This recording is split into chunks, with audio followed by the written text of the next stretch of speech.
haqqi wa anta khairul fatihin. Yang saya hormati Bapak Profesor Muhsair Roji selaku Warek Bidang Akademik IAIN Salatiga. Yang saya hormati pula calon profesor Bapak Dr. Beni Ridwan M.Hum selaku Dekan Fakultas Usuluddin Adab dan Humaniora IAIN Salatiga. Yang saya hormati pula Bapak Dr. Wiji Suwarno selaku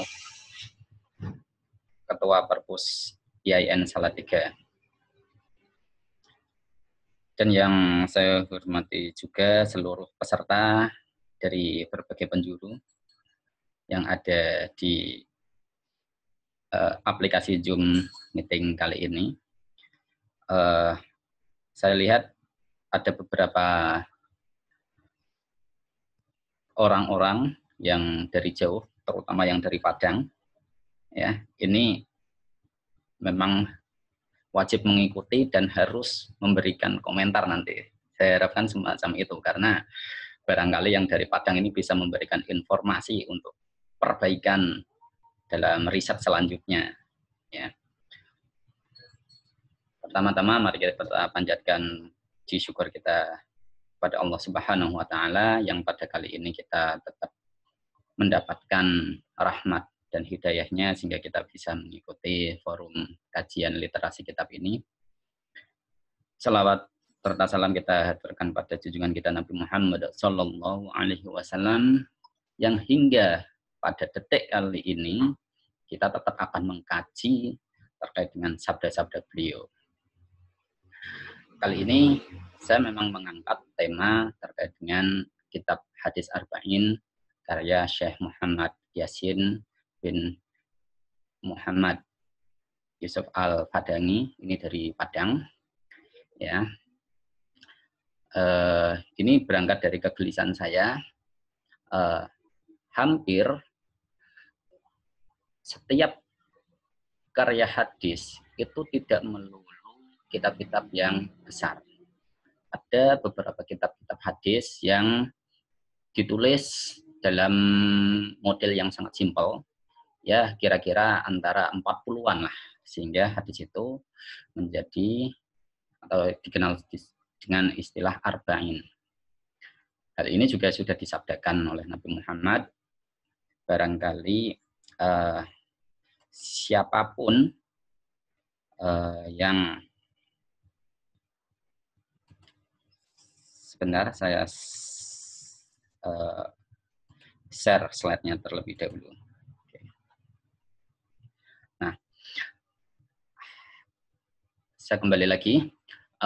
Nabi Muhammad telah memberikan garansi kepada siapapun yang menghafal 40 hadis akan surga, bahkan dia akan dihisab dengan ringan ataupun sangat beragam. Ini hadisnya sangat beragam, sehingga mau tidak mau banyak hadis arba'in yang ditulis oleh beberapa ulama sejak masa tabi'in hingga saat ini. Nah, dalam konteks Indonesia, ini memang terdapat beberapa ulama yang menuliskan hadis arba'in. Ada Syekh Mahfud At-Tarmasi, ada Syekh Hasyim Asy'ari, ada Syekh Yasin Al-Fadani, ada Syekh Sya'roni Al-Banjari, ada Syekh Kashful Umam Al-Banjari juga, dan beragam. Namun karya-karya ini tidak begitu dikenal di kalangan pesantren di Indonesia ini. Kenapa? Karena hampir setiap pesantren ketika mengkaji hadis arba'in itu selalu merujuk pada kitab hadis arba'in Nawawi, An-Nawawiyah. Hadis arba'in An-Nawawiyah. Di mana itu pengarangnya itu bukan Imam Nawawi Al-Bandani, ya. Akan tetapi Abu Zakaria Muhyiddin An-Nawawi Asy-Syami yang dari Syam. Nah, sehingga di sini sekalipun di pesantren itu sudah mengkaji terkait dengan hadis-hadis arba'in, kan, tapi mereka tidak terlalu familiar dengan karya-karya hadis arba'in yang ditulis oleh ulama Nusantara. Nah, dalam kesempatan kali ini saya mengenalkan karyanya Syekh Yasin Al-Fadani yang berjudul seperti ini, Al-Arba'una Hadisan min arba'ina kitaban an arba'ina syaikhan. Sebelum mengenalkan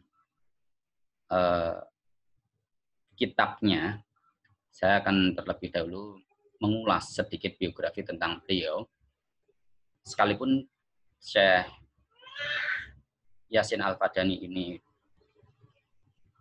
memiliki darah dari Padang, tetapi beliau dilahirkan di Makkah pada tahun 1915.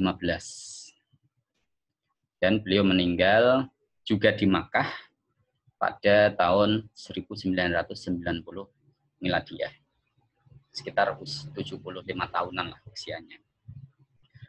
Dalam usia yang 75 tahun itu ternyata Syekh Yasin Al-Fadani ini memiliki banyak karya. Beliau termasuk pribadi yang prolifik. Pribadi yang produktif dalam menuliskan karya. Beliau juga dikenal sebagai pengajar di Makkah dan juga beberapa madrasah yang ada di Makkah sana. Langsung masuk ke dalam kitabnya. Untuk sebelum itu saya mau tanya untuk kepada moderator, ini saya dikasih waktu berapa menit ini? Mohon maaf, mic-nya dibuka, saya tidak dengar. Maksimal 60 menit, Pak. Maksimal 60 menit itu ya. Saya berbicara atau sudah sama diskusi? Iya. Nanti ada diskusi sendiri. Oh, ada diskusi sendiri. Oke, terima kasih. Oke. Kitab Al-Arba'una Hadisan min arba'ina kitaban an arba'ina syaikhan ini diklaim oleh Syekh Yasin Al-Fadani ini sebagai kitab hadis yang ia ambilkan dari sanad-sanad yang terpercaya, sanad-sanad ali, sanad-sanad yang sangat unggul. Kenapa begitu? Karena masing-masing hadis, satu persatu hadis, ini ia tulis diambilkan dari satu kitab yang dimiliki oleh satu syekh. Misalkan hadis pertama itu, ini akan saya tampilkan terlebih dahulu kitab hadisnya. Ya, misalkan hadis yang pertama. Sebentar, saya ganti dulu slide-nya. Mohon maaf, masih agak belum lancar penggunaan ininya. Oke. Nah, ini bisa dilihat. Ini hadisnya bisa diambilkan dari satu hadis, satu kitab dari satu syekh. Sehingga kalau mau dijumlah, karena ada 40 hadis, itu berangkat dari 40 kitab, juga berangkat dari 40 syekh. Masing-masing syekh ini memiliki sanad tersendiri hingga Rasulullah SAW. Misalkan dalam hadis pertama ini, Syekh Yasin Al-Fadani ini mengutip dari karyanya Imam Al-Bukhari. Dia kemudian menuliskan sanadnya. Hanya saja yang menjadi unik dari Syekh Yasin Al-Fadani ini, beliau tidak hanya menuliskan sanad sebagaimana yang tertulis dalam kitabnya Imam Al-Bukhari itu sendiri. Beliau menambahkan sanad dari beliau itu sendiri hingga ke Imam Bukhari. Sebagaimana yang ini. Jadi mulai dari ini Haddatsana Abu Hafs Amr bin Hamdan Al-Mahrisi At-Tunisi sampai pada Syekh Muhammad bin Yusuf. Nah, baru setelah itu beliau mencantumkan sanad dari Imam Al-Bukhari. Sehingga satu hadis yang dituliskan oleh Syekh Yasin Al-Fadani dalam kitabnya ini, sekalipun hadisnya cuma sedikit seperti hadis yang pertama ini hanya berapa baris ini matanya, paling tidak lebih dari 2 baris, akan tetapi karena sanadnya panjang, maka nampaklah hadis ini sebagai hadis yang sangat panjang sekali. Ini mungkin bagi mahasiswa kalau diminta untuk menghafalkan ya agak susah ini. Saya harus menghafalkan sekian banyak perawi yang begitu. Nah, ini keunikan yang dimiliki oleh Syekh Yasin Al-Fadani dalam karyanya itu. Terus yang kedua, hadis yang kedua ini diambilkan dari Sahih Muslim, karya Imam Muslim, An-Nisaburi ya. Nah, hadisnya juga sama.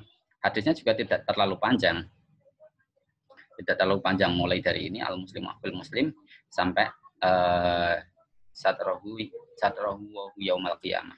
Itu paling maksimal itu sampai 4 baris. Tetapi karena penulisan sanadnya ini dimulai dari Syekh Yasin Al-Fadani hingga Rasulullah SAW, maka nampak hadis yang ditulisnya juga panjang sekali. Secara umum, hadis-hadis ini merupakan hasil diskusi Syekh Yasin Al-Fadani ketika beliau masih di Makkah. Tradisi di Makkah kala itu, Syekh Yasin Al-Fadani itu sering berdiskusi, mengajak kawan-kawannya yang kebetulan silaturahim ke Makkah, entah itu untuk melakukan ibadah haji atau ibadah umroh, pasti diajak untuk melakukan diskusi, sehingga hasil diskusi itulah yang kemudian beliau tuliskan. Jadi yang dituliskan Syekh Yasin Al-Fadani tidak hanya kitab Arba'una Hadisan ini, tetapi juga karya-karya yang lain. Dia selalu berangkat dari hasil diskusi beliau dengan beberapa koleganya yang kebetulan berkunjung ke Makkah. Nah, itu. Saya kembalikan ke slide yang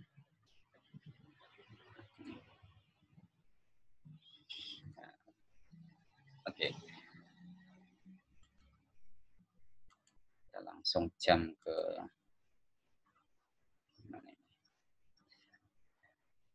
Syekh Yasin Al-Fadani ini selama di Makkah dia termasuk pengelola Madrasah Darul Ulum, di mana Darul Ulum ini sekolahan atau semacam madrasah yang kemudian dipenuhi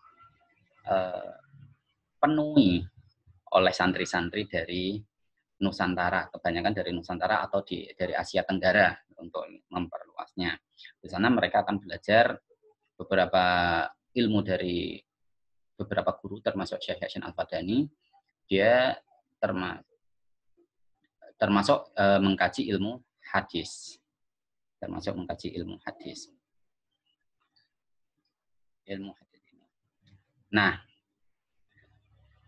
di dalam madrasah itu Syekh Yasin Al-Fadani membentuk semacam asrama ya, semacam asrama. Di sana memang benar-benar dalam mengkaji hadis itu modelnya talaqi, langsung ketemu dengan guru-gurunya, sehingga jalur kesanatan yang dimiliki ini bisa bisa dipertanggungjawabkan. Nah, ya. Mohon di full screen saja ininya, presentasinya di full screen. Oke. Selanjutnya,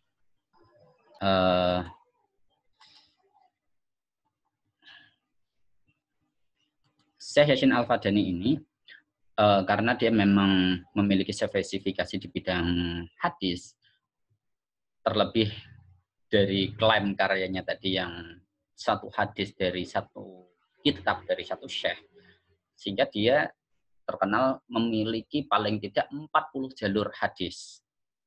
40 jalur hadis, sehingga dia itu terkenal sebagai orang yang paling banyak memiliki jalur sanad hadis, sehingga Syekh Yasin disebut atau dikenal sebagai musnidud dunia, orang yang memiliki sanad terbanyak. Nah, al-musnid ad-dunya. Nah, gitu. Nah, struktur dalam kitab-kitab ini sangat banyak sekali, ya. Tapi secara umum bisa diklasifikasikan. Yang pertama itu terkait dengan akidah, yang kedua terkait dengan ubudiyah, yang selanjutnya terkait dengan muamalah, dan bisa, mohon maaf, slideshow-nya mohon diaktifkan biar besar. Slideshow yang di. Oke. Nah, saya kembali lagi ke struktur kitabnya tadi. Jadi tema-tema yang terkandung di dalamnya itu terdiri dari persoalan akidah, persoalan ubudiyah, persoalan muamalah, dan persoalan, kalau tadi iktisodiyah sebenarnya masuk dalam muamalah ya, tapi dalam iktisodiyah ini ada salah satu yang fokus pada masalah jual beli saja dalam masalah perekonomian. Nah, akan tetapi karena waktu tidak mungkin kalau kita membahas keseluruhan, saya hanya membahas beberapa tema saja yang terdapat dalam kitab hadis Arba'in Syekh Yasin Al-Fadani ini. Saya di sini menyoroti terkait dengan posisi netralitas Syekh Yasin Al-Fadani, di mana beliau menuliskan di hadis-hadisnya itu ada yang nampaknya berseberangan secara teologis. Dalam hal ini, saya mengutip pada hadis yang ke-23, yang bisa Anda lihat dalam slideshow-nya itu terkait dengan bagaimana hadis itu menghormati keluarga Nabi, anjuran untuk menghormati keluarga Nabi. Hadis ini sangat begitu familiar bagi kelompok Syi'i. Kelompok Syiah. Nah, nanti kalau kita hanya membahas hadis ini, nanti seakan-akan Syekh Yasin Al-Fadani ini memiliki keterkaitan dengan Syiah. Belum tentu. Ya, karena dalam kajian hadis ini kita harus melakukan cross reference, ya, kajian silang. Jadi hadis ini kita bisa konfirmasikan ke beberapa kitab hadis. Kalau kita hanya lihat temanya, nampak ini sangat familiar terhadap hadis-hadis Syi'i. Anda bisa cek di kitab Al-Kafi Al-Kulaini misalkan, atau Al-Istibsar. Nah, selanjutnya itu hadis terkait dengan kenapa sih Sayyidina Muhammad SAW itu memilih Ali bin Abi Thalib sebagai menantunya, memilihkan Ali sebagai suaminya Fatimah, putri Rasul itu sendiri. Ini kalau kita lihat secara gradual, bukan secara gradual, secara sekilas, ini nampak ada tendensi-tendensi tertentu ketika Syekh Yasin justru mengunggulkan dari Ahlul Bait itu sendiri. Nah, ini perlu dicek kembali. Sementara dalam hadis yang ke-39 itu malah justru ada hadis yang mengatakan Nabi pernah melaknat Muawiyah bin Abi Sufyan ketika Nabi memanggilnya tapi Abu Sufyan nggak mau datang. Nah, ini kalau kita melihat sekilas tanpa mendalami konteks dari hadis ini, kita akan menuduh Syekh Yasin Al-Fadani ini memiliki keterkaitan dengan Syiah. Nah, ini yang agak sensitif, ya, agak sensitif.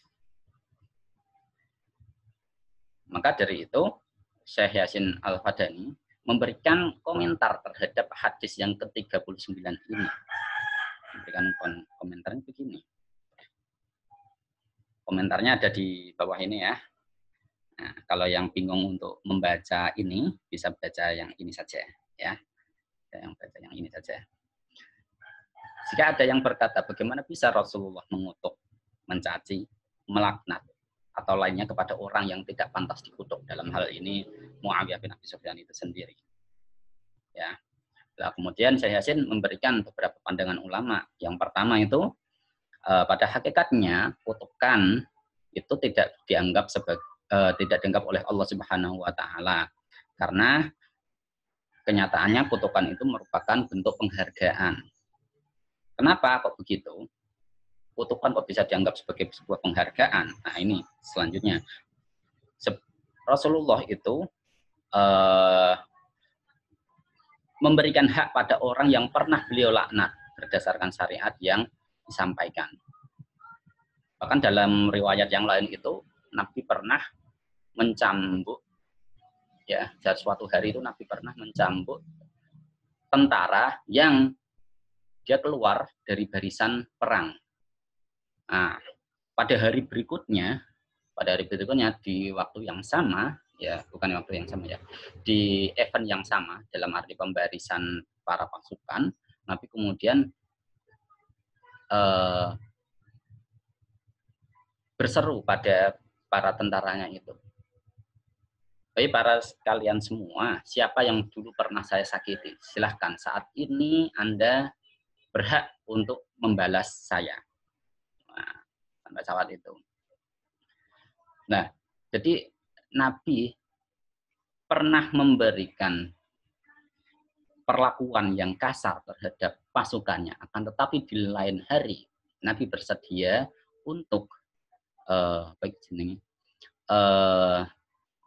bersedia untuk dibalas. Nah, dengan kerendahan hatinya Nabi bersedia untuk dibalas, sekalipun oleh pasukan yang ya pangkatnya agak rendah, bukan jenderal ya, kalau itu bukan jenderal. Nah, pada akhirnya salah satu sahabat Nabi yang juga pasukan itu memberanikan diri untuk protes pada Nabi, sampai Sayyidina Umar sendiri itu emosi, pernah untuk pengen ganti untuk memukul orang yang mau membalas Nabi itu, tapi Nabi mencegahnya. Dan pada akhirnya, singkat cerita, ya, pada akhirnya sahabat yang pernah diterima balasan yang diterima oleh Nabi tidak jadi sebuah balasan, akan tetapi sebuah usaha untuk menyatukan kulit seorang sahabat tadi pada Nabi agar dia selamat besok ketika di akhirat. Nah, itu. Nah, kita kembali lagi ke sini. Jadi bentuk pengkhianatan atau kemarahan atau apapun yang dilakukan oleh Nabi, pada akhirnya Nabi menyadari diri atau kemudian Nabi beralih untuk memberikan sebuah penghargaan. Nah, itulah yang kemudian disampaikan oleh Syekh Yasin. Ini Rasul tidak menginginkan apa yang nampak secara tekstualis itu tidak diinginkan, akan tetapi yang zahir. Nah, gitu. Oke, selanjutnya. Alasan yang kedua, panggilan nama laknat, caci maki yang sebenarnya dilontarkan oleh Rasulullah itu merupakan bukan keinginannya, tapi memang sudah menjadi tradisi Arab. Ya, menjadi tradisi Arab. Di mana ketika sebuah ejekan tanpa diniati untuk menyakiti, maka itu sesuatu hal yang biasa bagi masyarakat Arab kala itu. Misalkan di situ, di tanganmu ada tanda mandul dan serak sepertiku. Juga dalam hadis tinggalkan semoga kamu cepat tua. Dan juga dalam hadis riwayat Muawiyah ini ya, semoga Allah tidak mengenyangkan perutnya. Ini merupakan bagian dari laknatnya Nabi, tapi ini bukan laknat. Kenapa? Dalam syarahnya, ya ini saya cari syarah yang di lain, itu disebutkan bahwa maksudnya tidak dikenyangkan perutnya, dalam arti dia akan terus merasakan enaknya makan itu. Kalau perutnya sudah kenyang, maka dia tidak akan meneruskan makanannya itu. Maka dari itu yang diinginkan makna batin adalah semoga dia tetap menikmati makanannya. Kalau dia sudah kenyang, nggak akan nikmat itu. Nah, sama seperti nanti kalau kita berbuka puasa, kekenyangan sekalipun itu nikmat, ya tidak akan nikmat. Nah, ini yang dimaksud oleh hadis yang terkait dengan laknat tadi. Nah, ini. Nah, sehingga di sini sekalipun hadis yang disampaikan oleh Syekh Yasin Al-Fadani ini nampak bertentangan dalam arti bukan bertentangan secara tema ya, tetapi secara teologis, seakan-akan Syekh Yasin Al-Fadani memihak kelompok Syiah, tetapi tidak serta-merta demikian. Jadi di sini Syekh Yasin Al-Fadani itu masih bersifat netral. Beliau hanya sebatas mengumpulkan hadis-hadis yang kebetulan memiliki sanad angli, sanad yang unggul. Kemudian dia cantumkan dalam kitabnya Al-Arba'un Hadisan ini. Nah, ini yang dapat saya sampaikan. Kita lanjutkan dalam proses diskusi saja, ya. Saya harap untuk yang dari Padang bisa memberikan informasi tambahan ya. Saya juga harus mengkajinya ulang ini. Barangkali yang dari Padang kan ini harus tahu ini, ya. Waktu saya kembalikan kepada moderator, kepada Mas Ahmad Darajat, silakan untuk dipimpin diskusi. Baik, terima kasih Pak Exam tadi. Sesi berikutnya kita akan melakukan tanya jawab langsung. Nah, mekanisme aturannya adalah bagi rekan-rekan semuanya yang hendak menyampaikan pertanyaan ataupun tanggapan ataupun yang lain-lain, kami persilahkan untuk mendaftarkan namanya pada chat room-nya. Nanti kemudian akan saya persilahkan personal untuk mengaktifkan mic dan menyampaikan pertanyaan. Nanti akan langsung dijawab oleh narasumber. Dalam masyarakat tapi juga ikut dalam birokrasi. Kita mulai.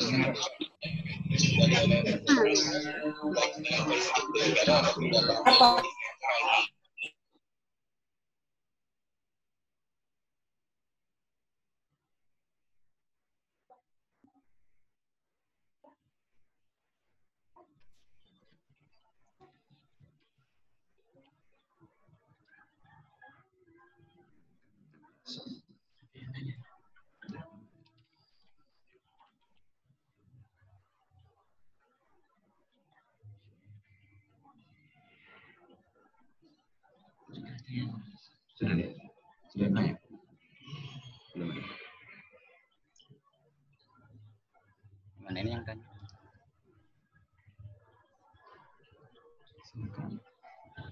Belum ada ya.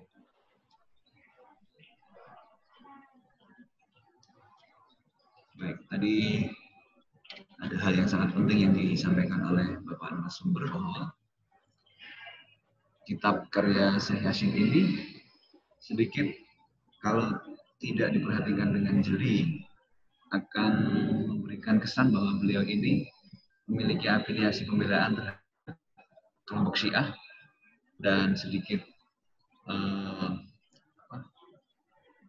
mencibir kelompoknya Muawiyah begitu. Namun ketika diperhatikan lebih teliti, sebetulnya tidak seperti itu faktanya. Baik, di sini sudah ada yang sudah mendaftarkan pertanyaan dari Bapak Ahmad Faidi. Kami persilakan Pak Ahmad Faidi untuk mengaktifkan mic-nya. Silakan.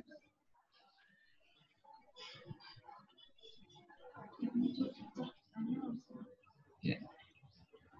Pak Faidi di-unmute dulu mic-nya. Host.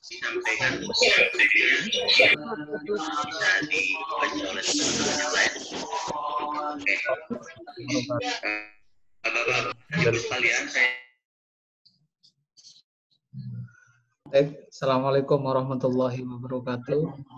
Sudah. Terima kasih atas Waalaikumsalam. Ya, kebetulan saya juga sempat dulu baca-baca tentang Syekh Yasin Al-Fadani ya, yang dulu beliau pernah diangkat sebagai rektor atau kepala sekolah dari Madrasah Darul Ulum di Makkah, di mana beliau itu termasuk menjadi salah satu guru favorit di sana, terutama bagi ulama-ulama Nusantara yang pernah bersekolah di sana. Oke, saya ingin bertanya di sini. Dulu saya pernah membaca bahwa Madrasah Darul Ulum sendiri, ya, Madrasah Darul Ulum sendiri itu dibangun oleh ulama-ulama Nusantara.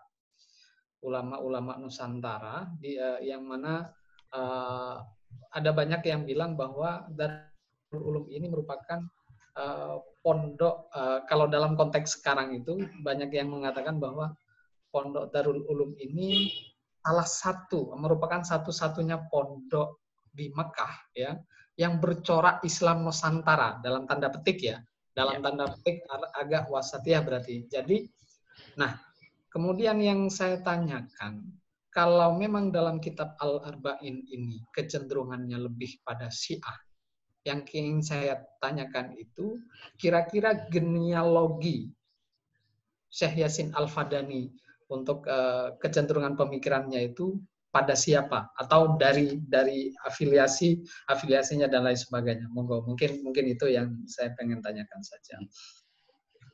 Terima kasih. Wassalamualaikum warahmatullahi wabarakatuh. Waalaikumsalam warahmatullahi wabarakatuh. Silakan Pak Riza langsung bisa memberikan. Oh, langsung ya. Oke, terima kasih. Terima kasih kepada pertanyaannya dari Pak Ahmad Faidi dari Madura ya. Dari Madura ini. Terkait dengan Pondok Darul Ulum itu memang founding-foundernya semuanya adalah para pelajar awalnya. Kalau itu termasuk Syekh Yasin Al-Fadani itu termasuk pelajar yang sedang belajar di sana. Awalnya mereka itu belajar di Madrasah As-Sautiyah ya, enggak salah As-Sautiyah. Karena di sana ada deadlock atau ada semacam crash atau konflik terkait dengan entah ini konfliknya saya belum begitu mendalami lebih dalam, sehingga mereka itu kemudian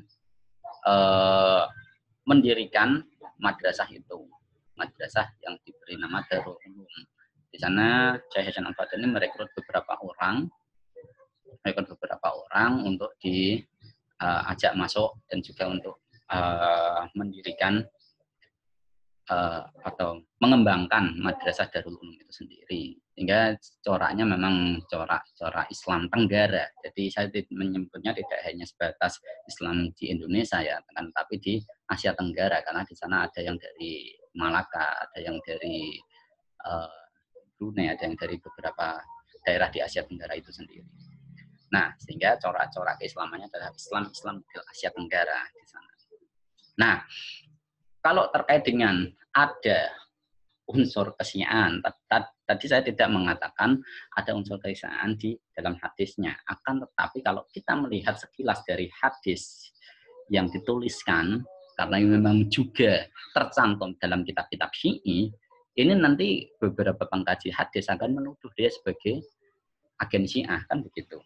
Nah, akan tetapi saya mencoba untuk menggali ke belakangnya lagi, ternyata di hadis 39 itu tidak ada keterkaitan dengan itu, karena di situ Syekh Yasin Al-Fadani justru memberikan penjelasan terkait dengan hadis 39 itu, di mana maksud Nabi tidak benar-benar melaknat Muawiyah yang sebagaimana kelompok Sunni itu termasuk orang yang juga diunggulkan.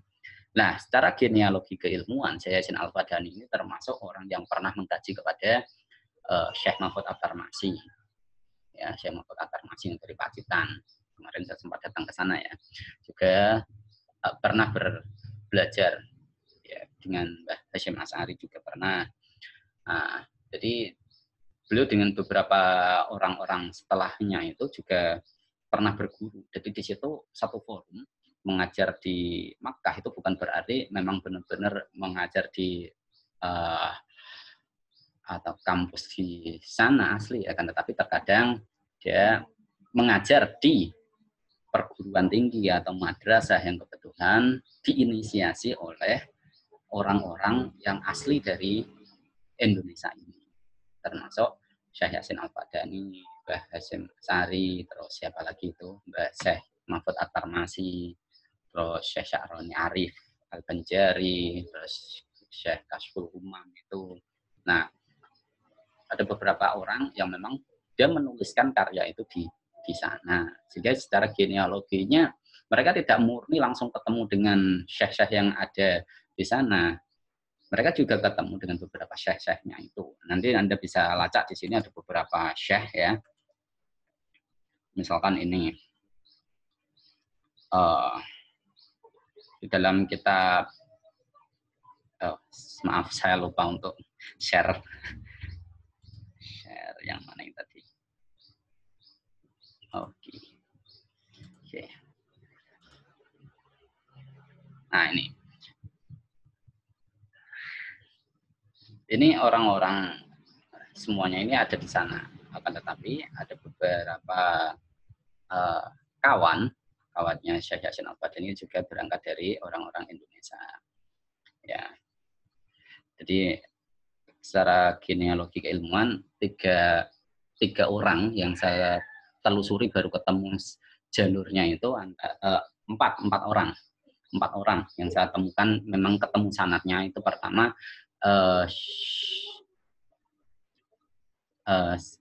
Syekh Umar Al-Bandani itu ya, Syekh Umar bin An-Nawawi Al-Bandani, terus Syekh Yasin Al-Fadani, terus Mbah Hasyim Asy'ari, itu semuanya merujuk pada Syekh Mahfud At-Tarmasi. Nah, Syekh Mahfud At-Tarmasi. Nah, itu semuanya masuk ke sana. Tapi dia juga mengkaji ke beberapa guru di sana, termasuk ini di dalam sanad-sanadnya ini loh. Anda bisa lihat ya. Ada Absyad Ismail bin Zain Al-Abidin Al-Barjanji Al-Madini dan seterusnya itu. Tapi yang unik memang ada beberapa orang-orang yang terindikasi bukan ya. Saya menyebutnya masih dugaan ya, ini saya belum ngecek secara langsung karena dalam kajian hadis ini ketika berbicara jarh wa ta'dil itu satu-satu harus dicek orang-orangnya ya. Tapi kalau kita melihat dari marganya, nah ini misal di dalam Sahih Muslim itu akhbarana Syekh Habib Rahman Al-Kadhimi. Ini ada dugaan ini adalah dari Ahlul Bait. Ya, terus ada beberapa lagi. Ada beberapa orang yang memang diduga, tapi ini kebenarannya nanti setelah saya melakukan riset lebih lanjut, orang-orang yang ada di dalam sanadnya ini, perawi-perawi yang ada di dalam sanadnya ini, mereka memiliki afiliasi kemana, ini perlu dilacak kembali. Tapi dari beberapa nama dari lakopnya itu bisa bukan diidentifikasi ya, memberikan sinyal untuk bisa mengidentifikasi itu. Nah, gitu Pak Faidi kira-kira. Terima kasih. Ya, baik. Demikian Pak Faidi, semoga bisa memberikan tambahan wacana. Kami persilakan kepada teman-teman yang lain yang ingin mengajukan pertanyaan atau tanggapan untuk menuliskan terlebih dahulu pada chat room. Oh ya Pak Riza, ini tadi ada yang meminta nomor WA dari Pak Zulfadli. Oh ya, nggak apa-apa Pak. Baik.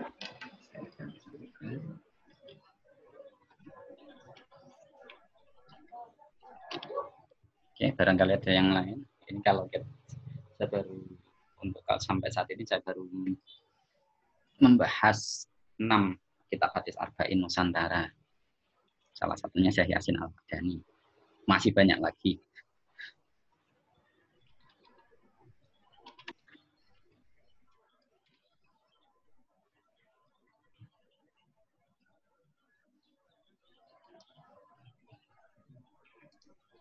Baik, silakan kepada saudara yang lain. Oh. Halo, Assalamualaikum. Waalaikumsalam. Waalaikumsalam. Dari Pak Jokliwan di Bidun Aceh. Oh, di Bidun Aceh ya. Ya, silakan. Izin, yang pertama ini bagus sekali ini apa yang disampaikan oleh apa namanya tadi udah lupa nih oleh narasumber tentang hadis Arba'in yang telah disusun oleh salah seorang ulama kita dari Padang. Kami mau mengetahui lebih lanjut tentang sanad, kesahihan sanad tersebut yang ditulis sama beliau. Ini mungkin perlu penjelasan dan pendalaman yang lebih detail untuk lebih mendapat pencerahan untuk kami. Terima kasih. Assalamualaikum warahmatullahi wabarakatuh. Waalaikumsalam warahmatullahi wabarakatuh. Silakan Bapak Riza. Oke, terima kasih. Oke, terima kasih dari Pak yang dari Aceh ya, dari Biren Aceh ya. Sebenarnya sebelum saya menjawab ini, sebenarnya di Aceh itu ada 2 tokoh, tapi saya susah untuk menemukan manuskripnya. Oh, ngono. Susah untuk menemukan manuskripnya, itu karyanya Syekh Abdul Rauf Singkili sama apa itu Syekh Nuruddin Araniri. Itu beliau malah justru lebih lama memiliki karya hadis ini. Akan tetapi naskahnya ini yang susah saya temukan. Saya kemarin iseng-iseng itu ternyata ada di Malaysia. Ada di Malaysia. Itu pun proses meminjamnya juga agak ribet. Barangkali Pak yang dari Biren tadi, Pak siapa? Itu bisa memberikan informasi terkait dengan kitabnya. Jufliwan, Pak. Ya, Pak Jufliwan. Ya, oke. Pak Jufliwan. Oke. Nah, terkait dengan kualitas sanad yang dimiliki oleh karya dari Syekh Yasin Al-Fadani ini, saya baru mengoreksi sanad dari mukharrij awal, bukan mukharrij dari Syekh Yasin ya. Tadi kan saya di awal sudah menyinggung, jadi sanad yang dicantumkan Syekh Yasin ini sangat panjang sekali karena dimulai dari dia. Karena beliau ini selaku mukharrij sendiri, bukan Al-Bukhari. Nah, kan gitu. Nah, tapi saya untuk menelusuri mukharrij dari Syekh Yasin Al-Fadani ini sampai Al-Bukhari, ini kesulitan datanya karena di dalam kitab Rijal itu belum memasukkan nama-nama yang dicantumkan oleh Syekh Yasin Al-Fadani ini. Ini data-data itu memang cukup rumit untuk dilacak. Ya, tapi kalau ada apa ibaratnya? Ada kitab-kitab yang bisa menginformasikan tentang itu, mungkin akan lebih mudah untuk melakukan kritik hadis terhadap sanad-sanad terhadap perawi-perawi dari sanad yang tertulis mulai dari mukharrij pertama yaitu Syekh Yasin Al-Fadani sampai pada mukharrij yang asli, mukharrij asli dalam arti misalkan Imam Al-Bukhari. Nah, itu yang agak kesusahan di sana, Pak. Akan tetapi kualitas hadis yang tertulis di dalam kitab hadisnya Syekh Yasin Al-Fadani ini sangat beragam. Yang dikutip di dalam kitabnya Sahih Al-Bukhari itu kebetulan kualitasnya sangat sahih, ya, sahih lah, tidak terlalu sangat ya, sama sahih.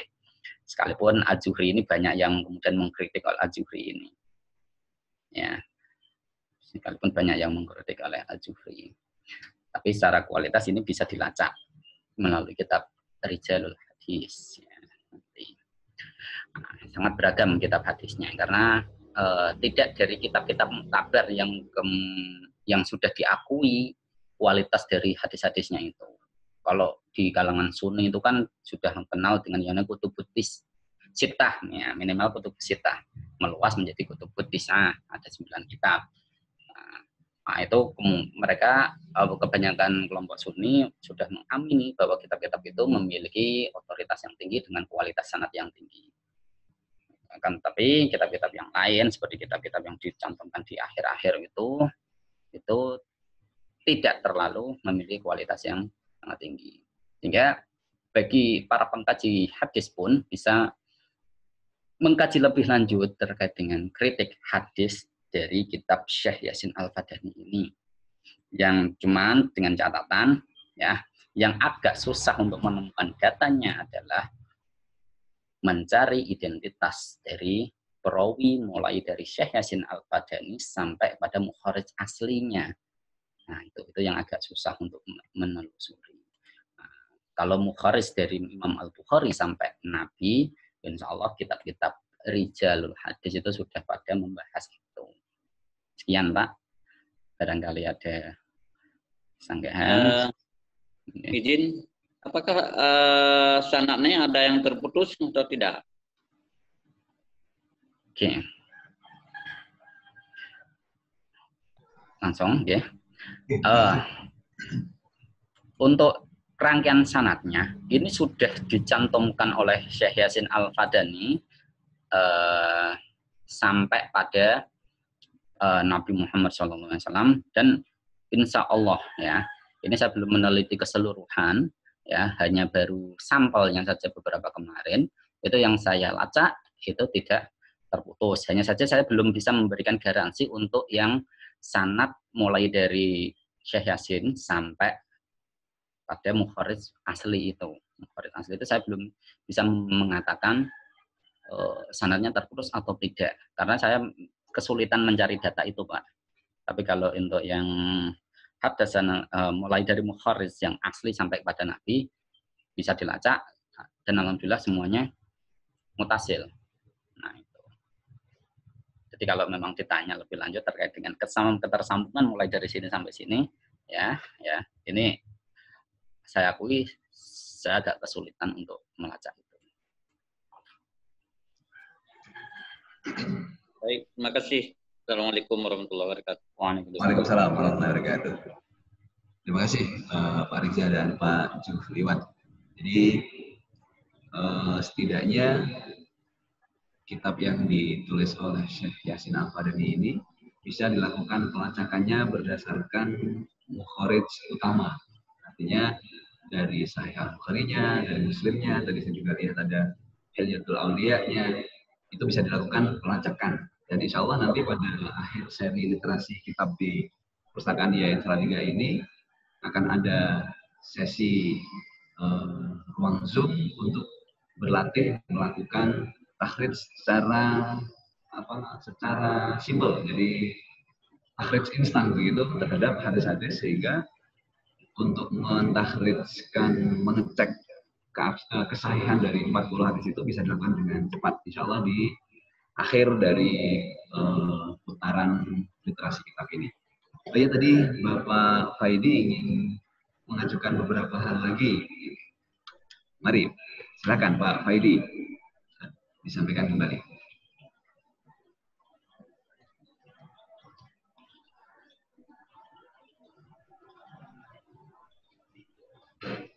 Pak Faidi, silakan. Ada komentar yang ingin disampaikan kembali katanya? Oke, baik. Terima kasih penjelasan narasumber. Sebenarnya kan terutama dalam metodologi penelitian, metodologi historis itu kan yang kita lacak itu adalah genealogi. Sebenarnya pertama ya dari genealogi, terus dari konteks ruang, sebagaimana Darul Ulum, sebagaimana saya sampaikan tadi itu sudah putus. Artinya tendensi kesyiahan itu putus dari konteks dan mungkin ada menurut narasumber itu kira-kira tendensi kesyiahan atau mungkin kecenderungan lah, bukan apa, kecenderungan kesyiahan itu didapat Syekh Yasin Al-Fadani itu dari mana? Apa konteks zaman kek atau dari sesuatu hal yang lain, mungkin kemungkinan yang terutama interpretasi dari narasumber mungkin gitu. Silakan Pak Ridha, langsung saja. Oke, terima kasih. Ya, metodologi dalam penelitian hadis dengan penelitian sejarah memang agak berbeda, tapi ini bisa disinergikan ya.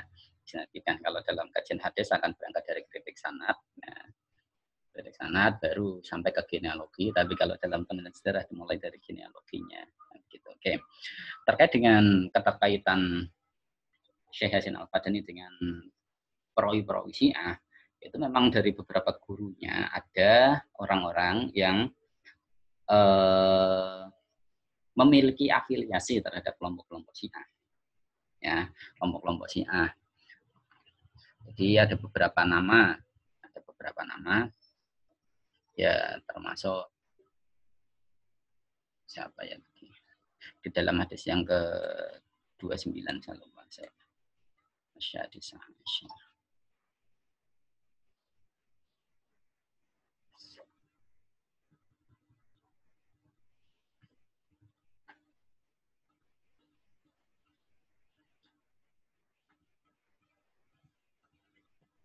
Oke, lebih singkatnya aja gini, nanti kita akan diskusi sendiri ya. Langsung face to face saja. Yang jelas dalam pengkajian hadis ya, ini memang dalam periwayatan hadis itu memang ada beberapa unsur-unsur tasayyuh dalam kajian hadis. Sekalipun itu di Sahih Al-Bukhari. Beberapa penelitian sudah meneliti tentang unsur ketasayyuan di dalam kitab Sahih Al-Bukhari. Bahkan di dalam disertasi saya kemarin itu menunjukkan adanya keterkaitan antara orang atau satu perawi itu memiliki kepentingan atau memiliki afiliasi terhadap kelompok-kelompok Ahlul Bait dan kelompok-kelompok dari Abbasiyah atau Umayyah yang kala itu. Jadi satu orang misalkan nama siapa itu jadinya Jir bin Hubeish. Jir bin Hubeish itu juga tercantum dalam kitab Sunan Abu Dawud ya. Dia itu afiliasinya pada Ahlul Bait. Nah, ini yang sudah tercantum dalam kitab Rijal semacam itu.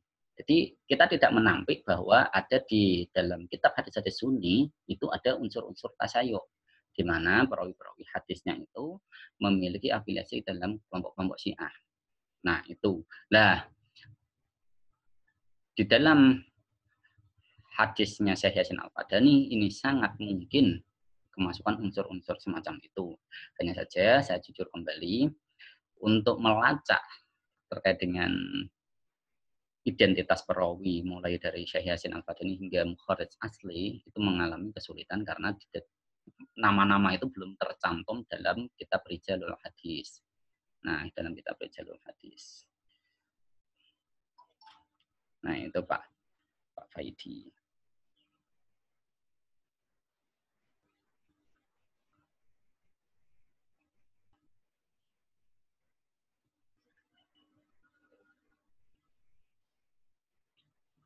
Sudah Pak Ahmad Darajat?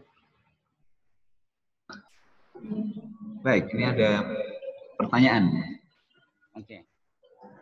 Cuman karena di private. Bagaimana, ini dari Pak Sutriyono, bagaimana perkembangan penyebaran naskah hadis ini, baik di pesantren Nusantara maupun di perguruan tinggi Islam di Indonesia? Apakah bisa diterima kehadirannya di kalangan dunia pesantren saat ini, atau bahkan sudah menjadi referensi wajib bagi mahasiswa dan dosen? Terima kasih. Oke, terima kasih. Oke. Nah, terima kasih pertanyaan yang cukup bagus. Ini terkait dengan Intisyarul Hadis Al-Arba'in Al-Indonesia. Hadis-hadis Arba'in yang ditulis oleh ulama Nusantara itu memang tidak begitu familiar di kalangan pesantren. Bahkan belum ada kesadaran beberapa karya yang untuk diterbitkan. Misal karyanya Syekh Sya'roni Arif Al-Banjari itu diterbitkan di pesantren sendiri, di pesantren Martapura itu. Ya, di pesantren Martapura itu. Nah, itu diterbitkan di sana. Nah, itu justru dijadikan referensi dalam kajian hadis di Martapura itu sendiri, tidak meluas se-Indonesia, itu tidak. Bahkan ada satu naskah hadis yang sempat diterbitkan oleh Kementerian Agama, yaitu karyanya Syekh Mahfud At-Tarmasi. Nah, karena manuskripnya itu hanya saya temukan itu di yang benar-benar manuskrip ya, itu ada di Perpustakaan Riyadh. Bahkan kemarin saya ketika ke Pacitan itu sempat tanya, adakah di sini manuskrip karya Syekh Mahfud At-Tarmasi yang terkait dengan hadis arba'in? Itu dia menjawab, wah kalau karya yang itu kayaknya di sini tidak memiliki, tapi karya-karyanya yang ada dan itu hanya bisa dipinjam melalui dalam, nggak bisa bebas kan gitu. Nah ini kemudian, tapi naskah itu kemudian diterbitkan oleh Kementerian Agama pada tahun 2007 namanya, 2007 atau 2008 saya lupa persisnya. Nah ini bagian dari usaha Kementerian Agama untuk mempopulerkan karya-karya ulama Nusantara, khususnya di bidang hadis ini ya. Kalau itu karyanya Syekh Mahfud At-Tarmasi itu. Namun tidak semuanya perguruan tinggi di bawah Kementerian Agama itu memiliki. Saya menemukan itu ada di Perpustakaan UIN Sunan Kalijaga, juga ada di Perpustakaan UIN Syarifuddatullah. Di YIN Salatiga sendiri memang nggak ada. Yang saya hanya punya itu pun hasil fotokopian. Nah ini, jadi belum ada kesadaran utuh terkait dengan bagaimana untuk menguri-uri, ya, istilah Jawanya itu menguri-uri karya ulama Nusantara itu sendiri. Nah, sehingga di sini memang perlu adanya sekumpulan. Alhamdulillah yang digawangi oleh Profesor Roman Fathur Rahman melalui manasanya itu di sana banyak manuskrip. Hanya saja terkait dengan hadis arba'in itu masih sangat minim. Masih sangat minim sekali.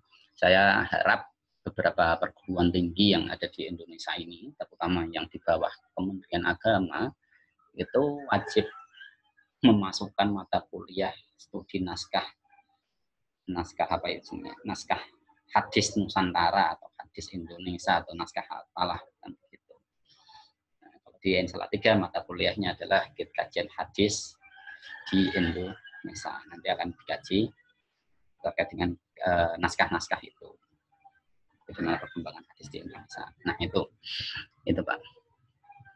Terima kasih. Ya. Baik, terima kasih Pak Rinza. Mungkin jadi memang belum begitu membumi gitu Pak ya, hadis-hadis ini, bahkan karya Nusantara ini oleh Depak sendiri juga belum dibumikan. Maka nanti kita tunggu bagaimana kira-kira Depak ke depan itu apakah akan membumikannya ya. Tapi setidaknya ketika YIN di Indonesia kita memulai melakukan kajian-kajian tersebut, kajian terhadap karya-karya Nusantara. Baik, silahkan. Jika ingin ada, Pak Riza, jika diperkenankan, barangkali filenya ini bisa di-upload di chat room. Di mana? Chat room. Ya, diaplikasikan di chat room. Oke, saya coba ya. Masih belajar ini. Silakan rekan-rekan yang lain yang hendak mengajukan pertanyaan, silakan menuliskan nama bertanya begitu di chat room terlebih dahulu, baru nanti di unmute mic-nya. Sambil kita menunggu Pak Riza attach file dari kitab Arba'in Syekh Yasin Al-Qadani.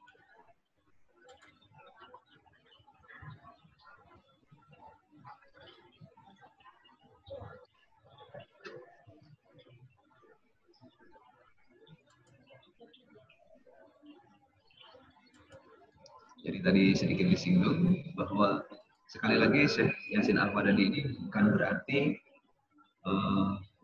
memiliki keterikatan afiliasi dengan Syi'i, bukan begitu.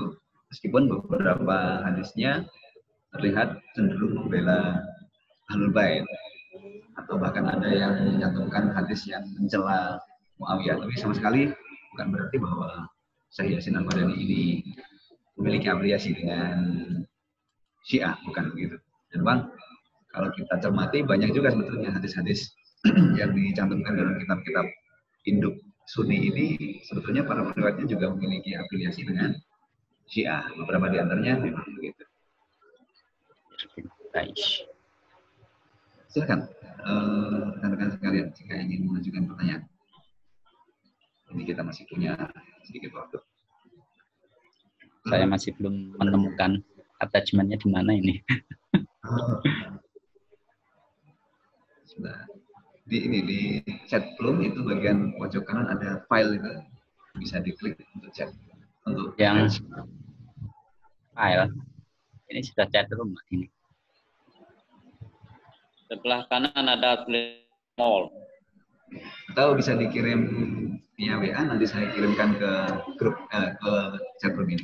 Ini ada yang bertanya dari Pak Zulfandri. Silakan Pak Zul. Unmute mic-nya dan menyampaikan pertanyaan. Ya, Assalamualaikum warahmatullahi wabarakatuh. Waalaikumsalam warahmatullahi wabarakatuh. Kenalkan, saya Zulfadli dari Sumatera Barat, dari UIN Muhammad Padang, Pak. Wah, ini Paden Padang ini kebetulan ini, Pak.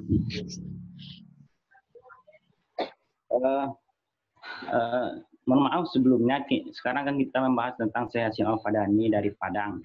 Ya.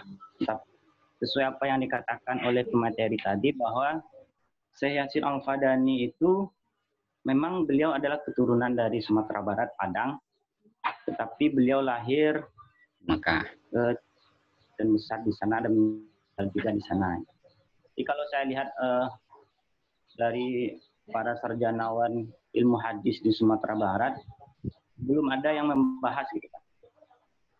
Belum ada yang mengarah tentang kajian-kajian ulama hadis. Apalagi Syekh Hasyim Al-Fadani ini sangat terkenal di dunia, sehingga beliau terkenal dengan ilmu sanadnya, sehingga beliau digelar Mustin ad-Dunia seperti materi tadi. Di sini saya sedikit menyampaikan, saya pernah juga menelusuri Syekh Hasyim Al-Fadani. Syekh Hasyim Al-Fadani ini ayahnya orang Padang, tepatnya di Padang Pariaman, kecamatannya itu namanya Kayu Tanam. Oh, Kayu Tanam, ya. Kayu Tanam, ya. Jadi famili-familinya yang di kampung itu sudah membuatkan ada rumah adatnya gitu, rumah gadang museumnya. Karya-karyanya ada juga, Pak. Saya belum sempat ke sana gitu. Oh. Belum sempat ke sana, tapi kalau nggak salah anak daripada Syekh Hasyim Al-Fadani ini pernah di awal-awal tahun 2000-an pulang Yaman untuk kembali kampung, melihat kampung ayahnya. Rencana saya juga akan melaksanakan studi nih, udah banyak oret-oret. Saya kan sekarang lagi kuliah S2 di UIN. Dan rencananya Padang. Di Padang ya, di UIN Padang. Saya di pasca UIN jurusan ilmu hadis. Rencananya itu saya akan membuat tesis tentang Syekh Hasyim Al-Fadani ini. Bagus. Ini karena ada informasi di grup UIN akan adanya seminar tentang Syekh Hasyim Al-Fadani. Saya sangat tertarik sekali. Dan menambah-nambah referensi tentang Syekh Hasyim Al-Fadani. Karena di Sumatera Barat itu sendiri belum ada. Saya belum menemukan pakar-pakar ilmuwan hadis yang membahas tentang seorang tokoh dari Sumatera Barat yang mengembangkan ilmu hadis, khususnya tentang sanad hadis. Jadi setelah saya mencoba menulis-nulis, di sini ada beberapa pertanyaan pada moderator. Yang pertama, kitab hadis Arba'un. Ya, teman-teman. Maksudnya kepada pemateri gitu. Kita kepada moderator, nggak apa-apa sih. Ya, moderator dan narasumber lah gitu kan. Iya. Pertanyaannya, yang kita ketahui bahwa 40 hadis dari 40 orang guru yang mempunyai 40 kitab. Apakah pemateri sudah pernah menemukan atau sudah menelusuri 40 kitab yang dijadikan acuan oleh Syekh Hasyim Al-Fadani ini sudah ditemukan oleh pemateri? Nah, itu yang pertama. Yang kedua, Syekh Yasin Al-Fadani ini kan mencoba istilah Ihyaul Isnad, menghidupkan sanad-sanad, menghidupkan mata rantai. Di Jawa itu masih banyak terjadi proses ijazah sanad, memberikan ijazah sanad agar orang yang menerima ijazah sanad itu bisa menjadi bisa dikatakan periwayat juga gitu.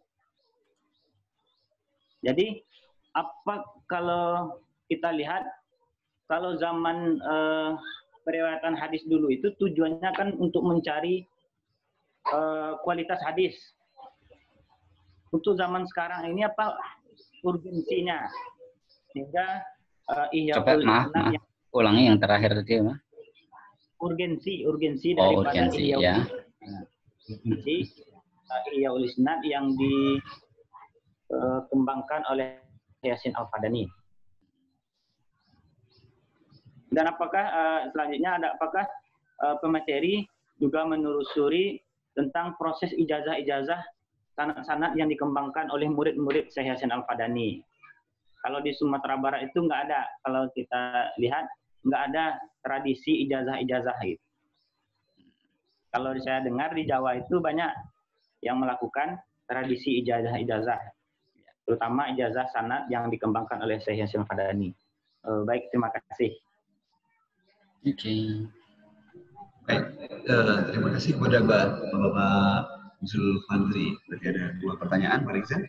Yang pertama 40 hadis 40 kitab, apakah memang jenengan sudah pernah ngecek semua itu 40 kitabnya itu. Kemudian yang kedua, apakah apa urgensi Ihyaul Isnad sebetulnya? Ya. Oke, terima kasih pada Mas Zulfahmi dari Padang. Ya. Dari Padang. Terkait dengan hadis-hadis 40 hadis yang ada di dalam karyanya itu, saya memang belum melacak keseluruhannya karena memang ini sedang di pertengahan riset terkait dengan hadis arba'in di Nusantara ya. Ini riset hadis arba'in Nusantara. Saya sedang meneruskan riset di tahun 2018 itu terkait dengan moderasi Islam dalam naskah-naskah hadis arba'in di Nusantara. Nah, ini baru sebagian hadis yang sudah saya lacak memang ada di dalam kitab-kitab. Yang sudah terlacak itu kitab-kitab yang ada di Kutubut Tis'ah. Ya, baru ada di Kutubut Tis'ah. Kalau yang lain yang saya tampilkan ini, saya karena melihat ada beberapa tema yang agaknya kok ini sangat sensitif tema ini gitu. Sehingga saya fokuskan untuk membahas tema itu. Tapi yang terkait dengan hadisnya ini apakah benar sudah dicek di dalam kitab-kitabnya, saya belum melakukan semuanya. Hanya ada di kitab-kitab yang mu'tabarah itu sendiri. Nah, terkait dengan tradisi sanad, ini memang yang memang secara tradisional sejak ulumul hadis itu kemudian dibakukan, ya, ketika ada istilah samu rijalakum, ini proses sanad ini kemudian semakin menguat untuk untuk memberikan legitimasi bahwa apa yang saya dapat ini benar-benar real atau benar-benar dari Nabi Muhammad SAW. Itu. Nah, di tradisi proses isnad ini berlangsung hingga sampai saat ini. Hanya saja ketika beberapa kajian mulai berkembang, karena kajian hadis itu tidak melulu persoalan sanad, ya, terutama ketika para pemikir-pemikir Muslim dan juga para orientalis turut mengkaji hadis dengan cara yang berbeda, sehingga keilmuan hadis mulai berkembang, bahkan sampai mengkaji hadis dalam strategi pewacanaan, bahkan. Nah, jadi keberadaan sanad ini tetap ada. Dia tidak mungkin tergeser dengan perkembangan studi hadis kontemporer saat ini. Kenapa kok begitu? Karena proses sanad ini menurut saya itu tetap menjadi pijakan awal, tetapi itu bukan sebagai yang final, ya, bukan sebagai persoalan yang final dalam kajian hadis, ya, tapi ini menjadi titik awal dalam kajian hadis. Nah, ini persoalan sanad. Nanti kan paling yang akan lebih dominan terkait dengan proses sanad ini kan adalah tasalsul itu, apa ya, dalam bahasa hadisnya itu hadis musalsal, ya. Bagaimana dari guru sampai ke murid ini selalu menyambung sampai yang terakhir itu. Nah, di Jawa memang masih ada. Kalau memang Anda mau untuk mengikuti tradisi proses sanad itu, nanti Anda bisa datang ke Salatiga. Di daerah Beringin itu ada pondok Pokongan. Itu di situ setiap bulan apa ya itu? Bulan apa Pak Ahmad itu yang selalu mengadakan kajian kilatan sahihain. Kajian kilatan sahihain.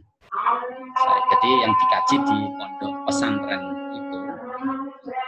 itu dia hanya mengkaji bahan secara bandonan, ya, secara umum. Guru menyampaikan, murid menerima, mulai dari hadis yang pertama sampai hadis yang terakhir. Tapi bukan berarti dalam masa itu langsung 2 hadis sekaligus.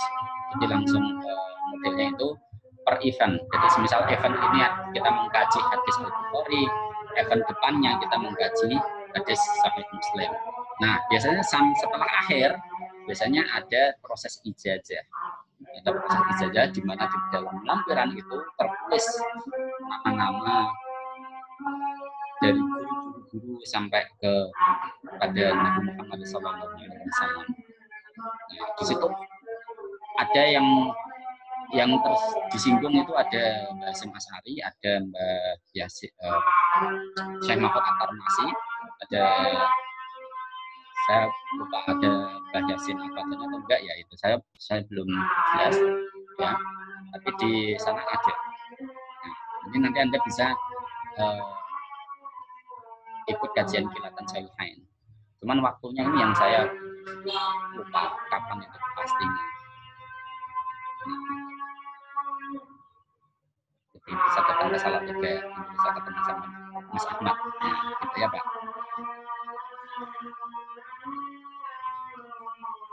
Terima kasih sudah. Baik. Fadri, semoga bisa mendengar rencananya.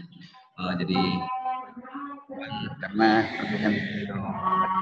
masih dalam pertengahan penelitian, jadi belum selesai semuanya begitu.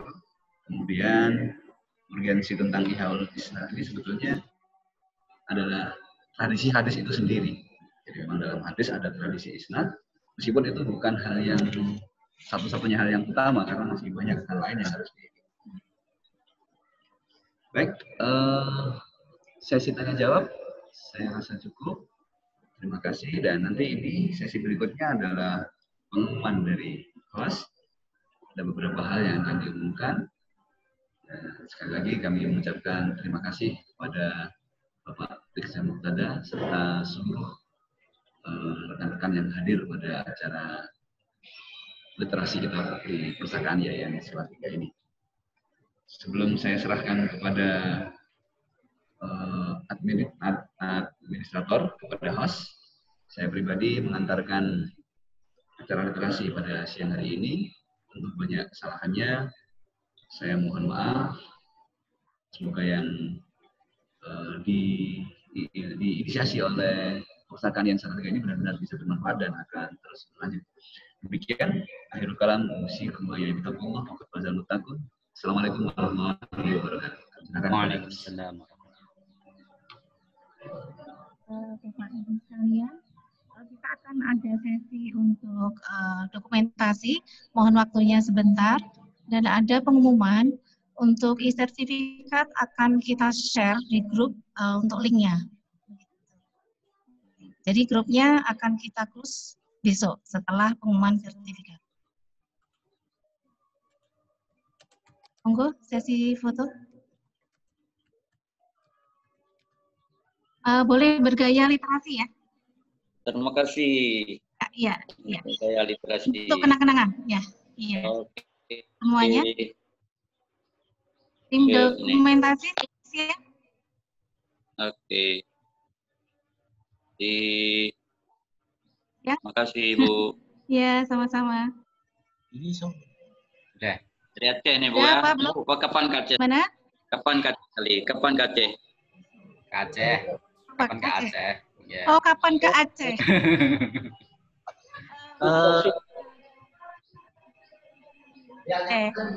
Ya, salam kenal dari teman-teman.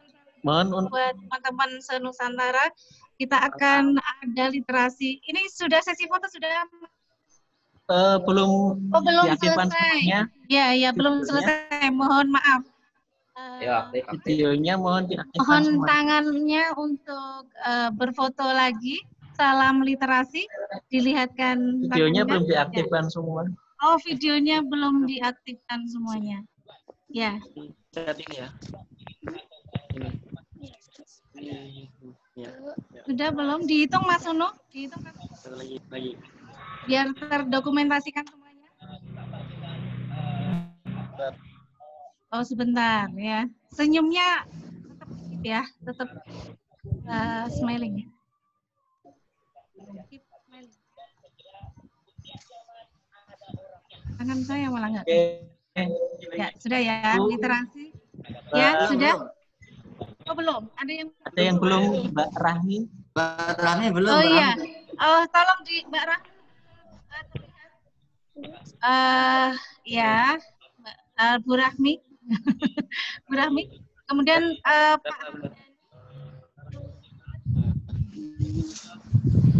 1, 2, 1, 2, 3. Ya. Sudah? Bentar, ganti halaman berikutnya. Oh iya. Ada berapa halaman nih? Ada 3 sepertinya Pak Wiji. Oke. Ya. Sambil atas namanya Ahmad Sauki, Pak Suherman, pelatnya Pak Hamdani, Pak Jufli belum terlihat. Lalu apa? Oh ya, sudah cukup Mas Unu. 1, Cukup. 2, Ya. 3. Sudah Mas Anu? Cukup Pak. Oke. Ya, oke.